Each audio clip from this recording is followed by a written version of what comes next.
Kung may kapangyarihan lang talaga tayong mamili, certainly lahat tayo gustong maging mayaman. Pero hindi dahil sadyang nilikha ng Diyos ang mayaman at ang mahirap, ang maganda at hindi masyado, ang matalino at hindi gaano. At gaya ng ating mga daliri, iba-iba ang ating mga katangian.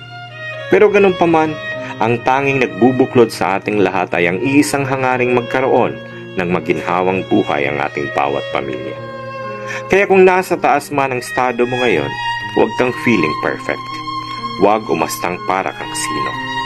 At sakaling nasa mababa ka man ngayon, huwag panghinaan ng loob. Maging grateful sa kung anong meron ka.